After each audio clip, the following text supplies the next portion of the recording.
What is going on, everybody? My name is Dalton. Welcome back to Garage 99. Today we're reviewing my 2015 Ford Focus ST ST3 package. Now this car is basically bone stock outside of a couple of aesthetics. I did window tint, fog light covers, a shorty antenna, and a blow-off valve, as you may or may not be able to hear. We'll get to a couple parts. We'll do some pass-bys so you guys can hear the blow-off valve, because I never did a review of that.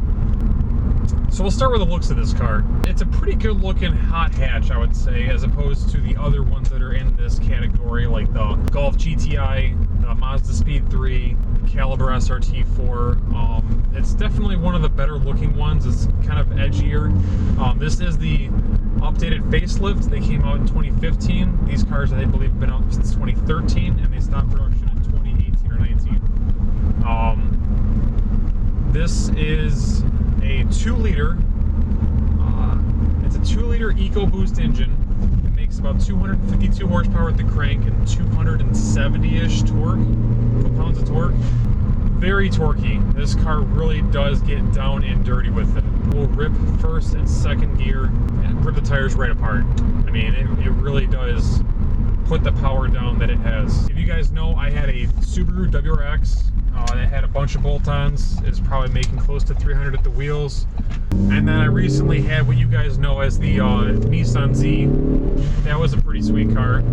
Pretty much if I had all mid to high 200 horsepower cars, this thing puts it down better than those cars for sure. For those of you who don't know, it's got a Borg Warner turbo. Pretty small. It does make a lot of boost, makes a lot of noises. Power comes in pretty quick though, and it comes in very hard. This is the ST3 package.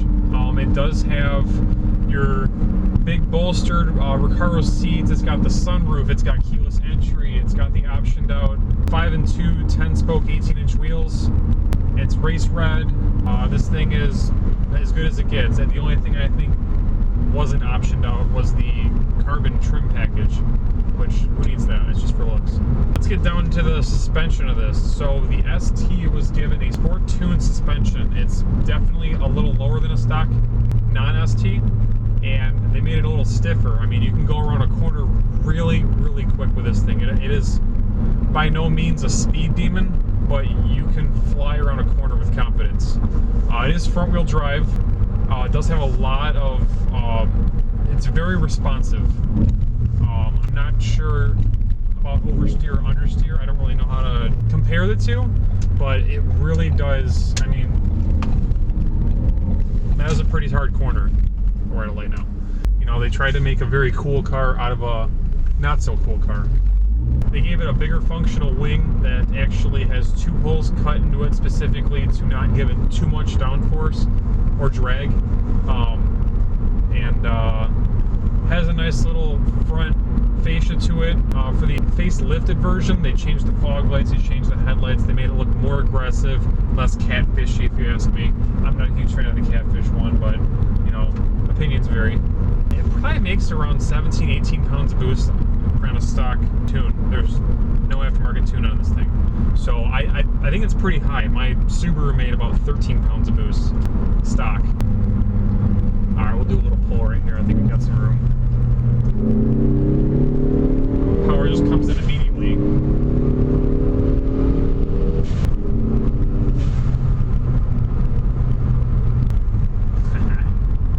Yeah, very comfortable car to drive.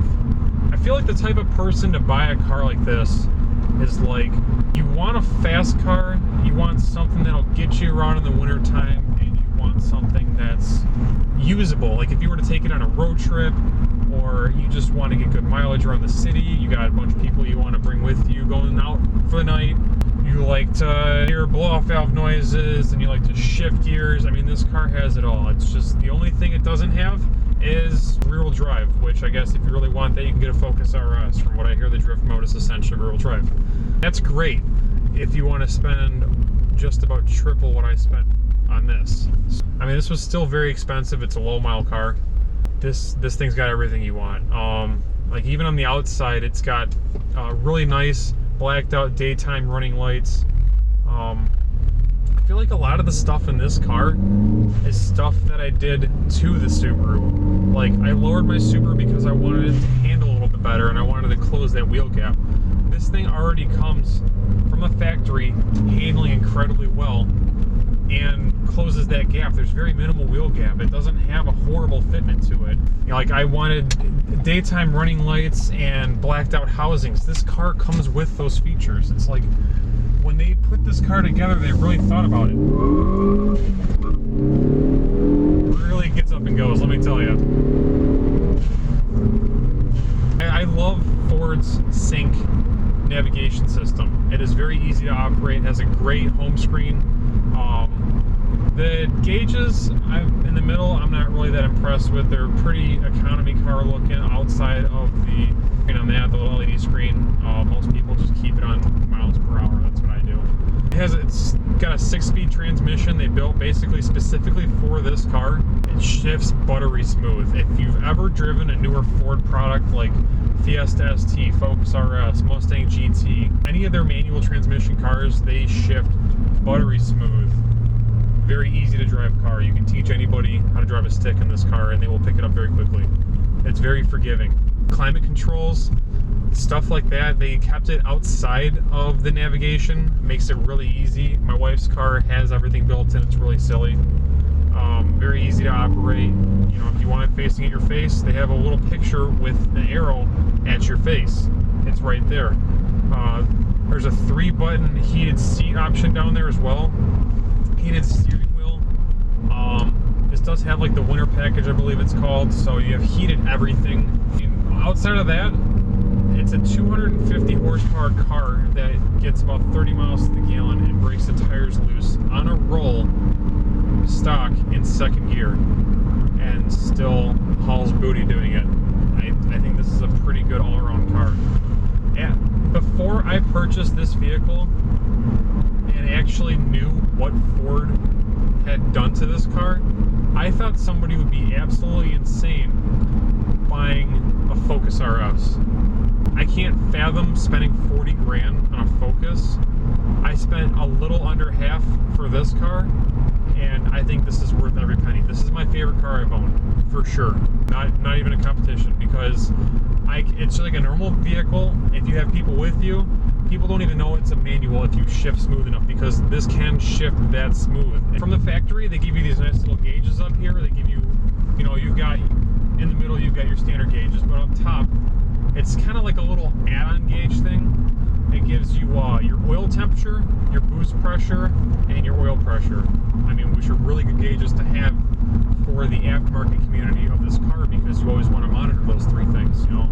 It definitely is nice to have. The reason I went with a Focus ST instead of a Fiesta ST is I wanted the extra room. Those cars are great little cars, and I believe what I've been told, they get an extra, like, this gets about 30 miles to the gallon. Fiesta gets about close to 40 from what I've heard, which is great, but you don't get the headroom, you don't get the leg room, you don't get the storage room. Like, I plan on bringing people with me in this car. I plan to enjoy this car and have it as like a normal daily driving car, which a lot of people out there want. You know, not everybody is young and, you know, ambitious to just build a race car. They want something that's also reliable and a race car. So with this, you get way more cabin space and cubic feet of storage or whatever in the back. It does have the little privacy cover thing as well. That's really nice. There's just a lot of goofy features about this car that I really enjoy. Like with the sunroof, it tilts up and it tilts back. Like, you don't, I wasn't really sure if that's a normal thing. I've never had a sunroof. Like when you're outside of the car, since this is keyless entry, it's push button start. So the keys basically never have to come out of your pocket. So when you get to your car, you put your hand inside the handle and it unlocks all the doors. There's no more having to wait for the driver to get in the door and hit the unlock button for the rest of the people that are trying to get into the car. You just put your hand in the handle without even touching anything, and the rest of the doors are unlocked. Also, they got the little button on the outside to lock it. I think that's really cool. So you never have to pull your keys out of your pocket if you own this car. They kind of are making things a little bit more modern, a little easier to operate, a little more user-friendly. That's cool. The ST3 package over the other packages. So I hear a lot of back and forth about whether or not I want the full leather seats, the partial leather seats. To me, This is a very young guy looking car. If you want a more mature looking car, get the ST3. The ST1 is the base model. You get the base seats, the base wheels, the base. You don't get a sunroof. You don't get any of those options. You get the very tiny screen for your radio. You don't get navigation. You don't get any of that stuff. The ST2, they bump it up. You get the navigation screen. You get the better climate control. You can get the better wheels options for that one. You get a two-tone, like cloth leather type seat, and I know they come in colors, but I just think this looks so much cleaner because even the back seats match on the ST2s with the different colors, and I think it's kind of goofy. With the ST3, you also do get the bigger brakes, but they paint the calipers red, which is a nice touch, especially on the red. I really can't take you guys to a corner or anything. I'm just kind of cruising up and down straight, smooth roads. I would definitely recommend this to anybody who looking into maybe a Focus ST or something of some sort of manual front-wheel drive turbocharged car. I think these have come down in price a lot. I think you get a lot of bang for your buck out of this car, especially if you get a well optioned out car. I got very lucky finding this. This is basically every single available option if you went online and customized it. So this is a very, very good option when looking into a hot hatch. Other than that, this car is pretty self-explanatory. I mean, I don't know if you guys can hear it, but there's the blow-off valve. You probably can't. This cabin is pretty quiet. You know what I didn't talk about? The gearing in this car is very short. I noticed when I was cruising at freeway speeds at about 70, you're looking pretty close to 3,000 RPM, if not just below it, which I don't know how well it does for the fuel economy, because even right now my gas light's on. I mean, this thing has a very small tank. With the gas light on, I'll probably put 9.5 gallons in. It's a very small tank. If you do like to drive spiritedly, you are going to be making a lot of stops at the gas station. And please don't put anything less than 93 unless you can only get 91. It does go through gas quickly because of that small tank, and it's noticeable. I definitely stop a lot more. All the 2015 and newer do have the flat bottom ST3 or the flat bottom ST steering wheels. There are STs everywhere in this car. When you pop the hood, you see an ST badge. When you look at the steering wheel, there's a little ST badge on the bottom of it. There's ST in the door sills. It's got nice door cards. It has the ST stitching in the Recaro seats. I mean, you get everything out of this car when you get all the bells and whistles with a car like this, and Ford knows how to do their interiors right. They really do. I mean, this car looks great on the inside. You don't feel like you're driving a Focus. You don't feel like you're driving a sports car. It just feels like a simple luxury car. There's nothing crazy about it. Very simple to operate. Everything is. I don't like gimmicky stuff. Everything is as it should be. It does have a couple different driving modes.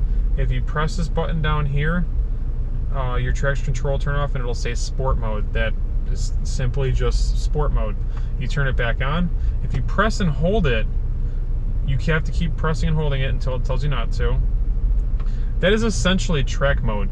A little eye will come up on the bottom that is showing you that your electronic stability control is off and your traction control is also off. It's essentially track mode. They don't label it as that, probably for insurance purposes. They probably don't want to sell a car that has a track mode, because that's promoting a different type of vehicle, I suppose. But that's what it is. So you have your regular, your sport, and your track mode in this car. This car does have ambient lighting.